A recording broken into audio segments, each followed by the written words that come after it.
What if intuition isn't a gift, but a superpower waiting to be unleashed? Join Katherine Troyer and myself for this special edition of the Happy Hour for the Spiritually Curious podcast. Enjoy these no limits, no boundaries, raw, unfiltered conversations. Welcome to a special edition of the Happy Hour for the Spiritually Curious podcast. Hey, Katherine, how are you today? I am wonderful. How are you, Sandra? I am doing well. Hey, I'm really excited to integrate one of your true loves in life here into our intuitive conversation. I want to talk about using your intuition, being intuitive, and decision making. So that looks really different with different aspects of our life, right? The personal, at work, all of those different parts. But I want to talk about a personal experience. You came and spent a couple of weeks with me on the farm, and you are a very knowledgeable and passionate Feng Shui person. You took a look around and you were sort of looking at how things were set up, and you had made some recommendations for me with a house, which was perfect because it is not my specialty area. I can feel the energy and how things feel. And I will tell you, the things that you recommended that I did really did shift the energy that I just would never have thought about. One of the first things is in my dining room, I have this chandelier that has 50 or so quartz crystals hanging down from them they're each cut, which I guess also shifts the energy in them. And after about a week, you started questioning me about this dining room light. And you were like, I just have to tell you, like, that's too much. It's too much energy. And I'm like, well, what do you mean it's too much energy?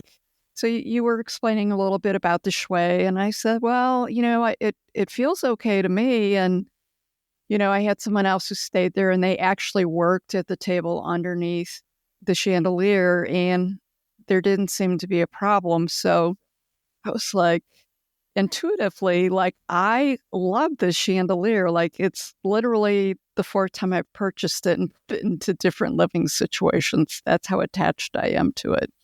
So you said, well, you know what? I'm going to set up in the dining room and I'm going to work off the table for a couple of days and I'm going to see how I feel with it. And I was like, I hope it works out for her because I really, really like this. I really like this chandelier. Intuitively, it felt right for me, but intuitively, it didn't feel right for you at the moment. Can you elaborate a little bit on that? Well, yeah, I think our energy is just different and we all like different things and different things feel good to us. Well, and maybe that sounds silly, right? Almost maybe seems like too simplistic of an answer. But I think especially if I'm coming from a Feng Shui practice perspective, and really a lot of different things that we do, even when we've been taught Reiki and all of these different things, right? We're taught this is the way that you do something and this is what that means. And this is a lot of energy. But for you, like, you thrive off of that. And I think Lindsay also loves working under the crystal. I don't think I liked it. It was too much. Like, it had me too, like, ugh.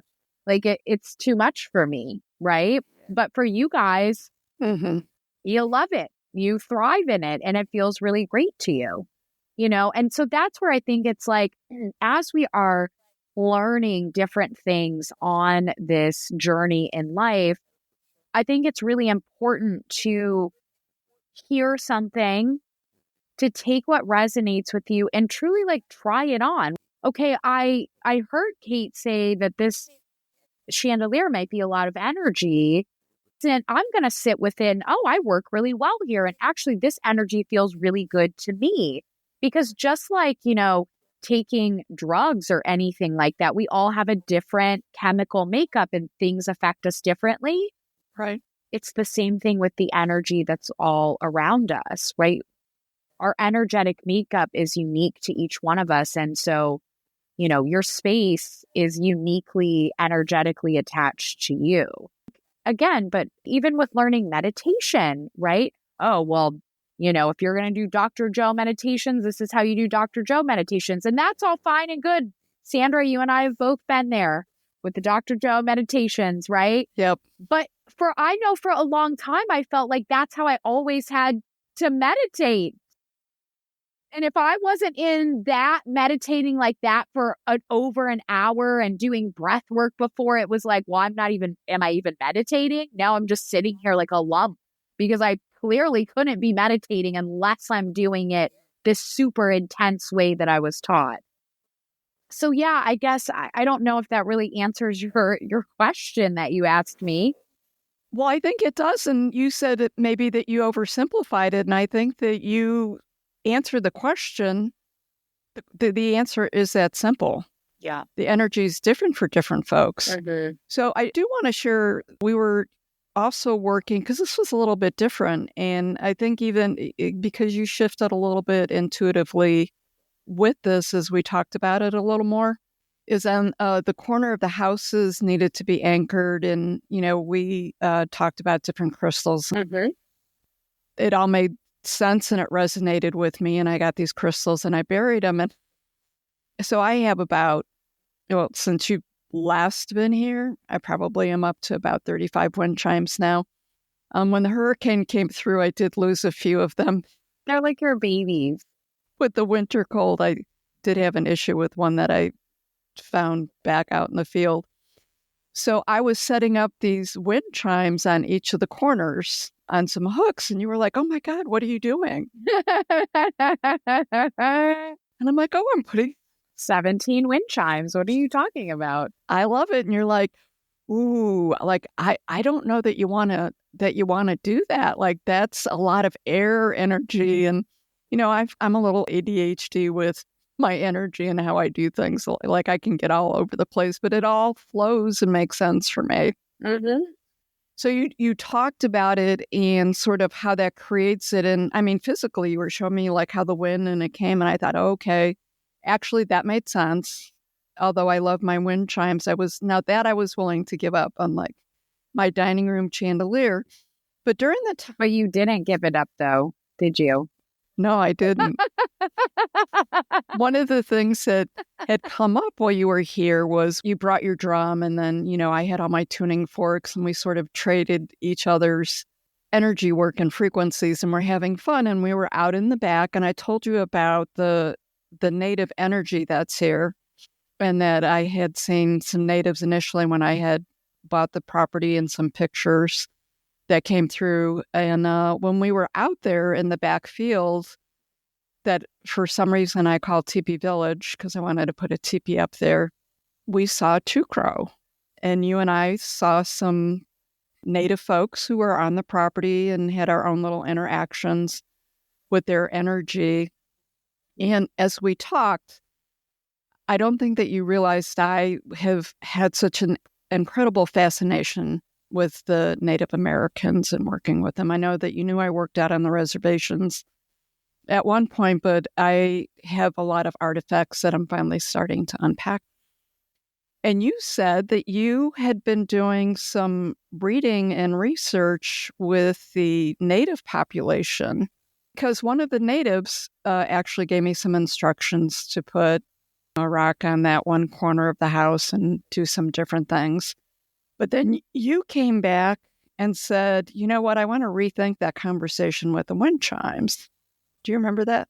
I'm trying to remember what all we talked about with this because I remember during that time I was rereading some Denise Linn stuff, and I absolutely love Denise Linn as a teacher and a practitioner because she's taken Feng Shui principles and her Native American heritage and created her own unique way of practicing, Feng Shui or whatever. I think she kind of calls her thing sacred space, what she does. I'm trying to remember exactly what I know that was what prompted me to start thinking differently about this. And I'm trying to remember what exact point it was. Well, they were talking, I think, about the different elements, wind, fire, water. Yes. We talked about it, and you said actually with a lot of the native practices that they did put up different symbols for the wind to come in. And I was like, oh, yeah, like a little kid. Oh, does that mean I could put my wind chimes up? Yeah. Yes. And it ended up making so much sense for your space and your property and what you are cultivating there, right? Where for me, my initial thought was, okay, wind chimes are seen as something that attract energy. And I'm just like, wow, I don't know if we want, energy attracted to like all of these points in that way.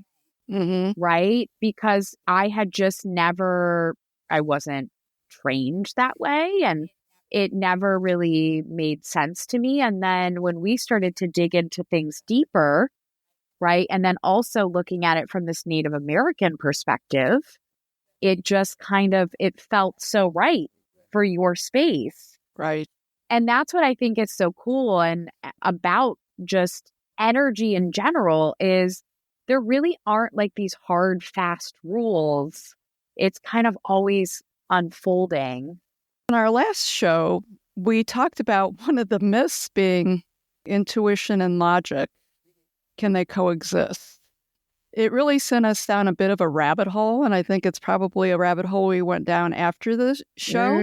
But as we're talking about this, is this an example of intuition and logic coexisting? I did take the wind chimes down. I think it could be. When you left, and then I put them back up. Well, because I know, I remember when I came again and you were like, well, I thought, I don't want to create something that's going to be an uncomfortable chaos because I can do that. Like, sometimes I think things are really a grand idea, especially when I'm using my life. And then, they turn out not to be so grand. I've been around for a while, so I've learned to respect other people's insights and knowledge and incorporate them.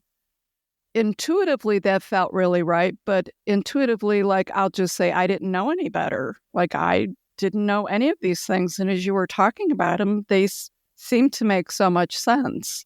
But you went back to your intuition and said, you know what? He might know what she's talking about, but I know what I want to be feeling at my house.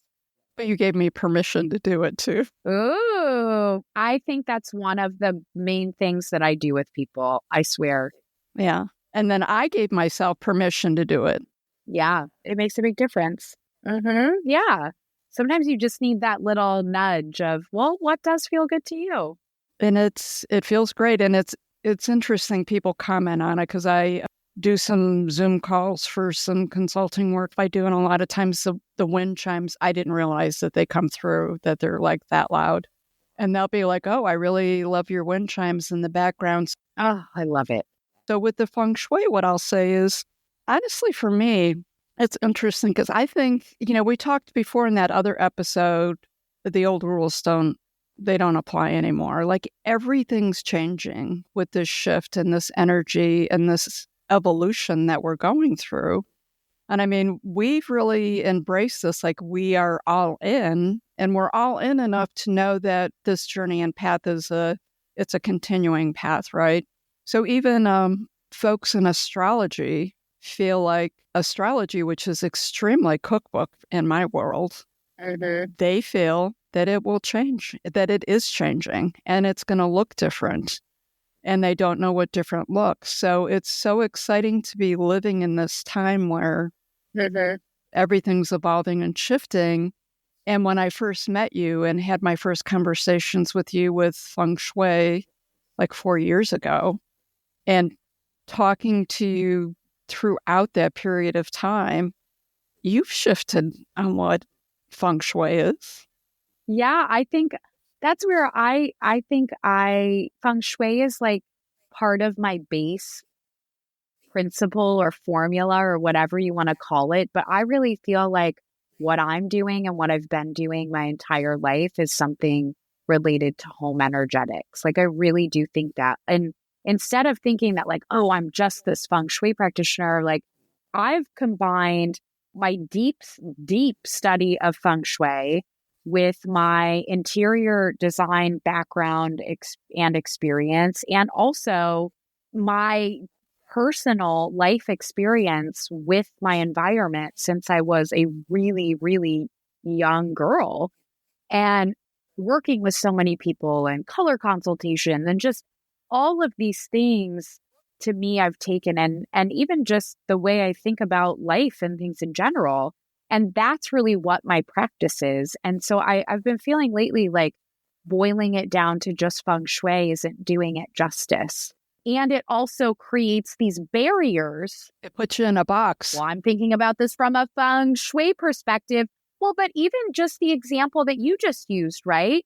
With I don't know about these wind chimes because, and I mean, that's one of the things I love about this practice is when working with people, I'm always learning something new because everybody's energy is different.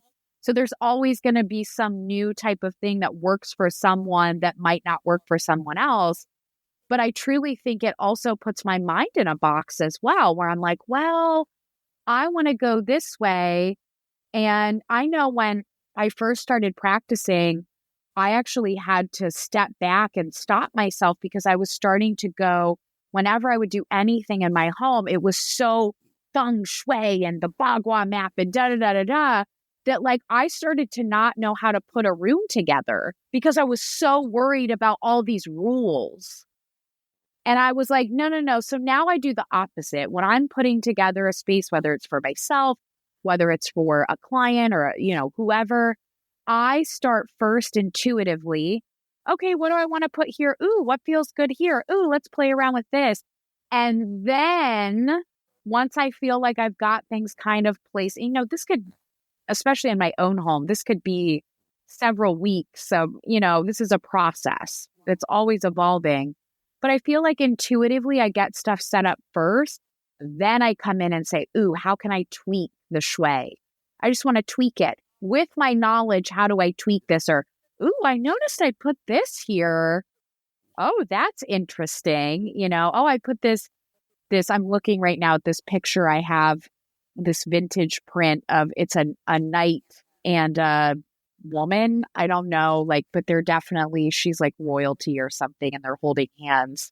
And just thinking about I have that, maybe I have that in my love and relationship area. And you know what I mean? There's just, so then I think there's tweaks and there's things that you can do. I also think what's really cool is with some feng shui knowledge, what you can learn about yourself by intuitively putting together a room and then saying, oh, let's take a look at what's in my love and relationship area. Let's take a look at what I naturally put in my abundance area, because that's going to be a representation of your current state and feelings. Interesting. And then you could go, okay, so intuitively, this is where I put these things. But now that I have this knowledge about the abundance area or this area or whatever, I actually know that, I have this broken pot, that I have a plant in my abundance area. Why can't I let that planter go? Why don't I get a new planter? That doesn't feel very, And so I think that's really fun to do personally as like a fun little personal experiment, is to see what you've naturally intuitively put places and then say, ooh, how can I improve this based on some of this knowledge that I have now? Interesting. I like that. So you're recreating all of that these days? Yeah, I wouldn't really say that I'm recreating it. I think I already have it created. I've just had this weight of something that's no longer in alignment taking up the space of the other things coming into full manifestation. I don't have the space. I'm trying to hold on to something that died a long time ago that no longer aligns with what I'm doing. But I'm holding on to it because it's the most successful business I ever had, even though it's not the business I want. But I can hold it up and say, look, be proud of me. This was really successful. Why does that matter? That was several years ago. And it's not where I'm going. It's not at all what I want to do. So you're being true to yourself. Mm-hmm. And I think it's time that I stop trying to hide behind the name of something else. What I do is about me. It's my thing. That's really important. Mm-hmm. Yeah.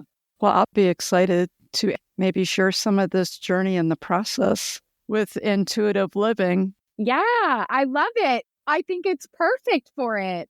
I mean, I think that I always get to be part of the process and shared in the background, but I think it'll be interesting to see how that all gets incorporated because at the end of the day, there's lots of different versions of Katherine's out there in this. Yeah, exactly. Yeah, I think I've got some good stuff cooking. Good. I love it. As we finish up this one, for more information on Wild Souls Gathering and Happy Hour for the Spiritually Curious podcast and intuitive living, you can go to our website, wildsoulsgathering.com. Yes. And for more information about home energetics, Feng Shui, and all of those fun things, you can go to homesliceliving.com or find me on social, Katherine_Troyer. Yeah, I love it. I want to thank everyone out there who took time out of their day to join Katherine and I. As always, we appreciate you. And remember, to love loud, live loud. Until next time. Bye. Thank you for joining us for this episode of Wild Soul Gatherings Happy Hour for the Spiritually Curious. To learn more about our guests, please go to our website, wildsoulsgathering.com. We're very eager to hear from our listeners what you thought of the episode, topics you might like us to cover in the future, your thoughts on spirituality, questions you may have. Please feel free to send us an email at wildsoulsgathering@gmail.com. This is your host, Dr. Sandra Marie, sending each of you peace and love. Until we meet again, embrace your wild soul.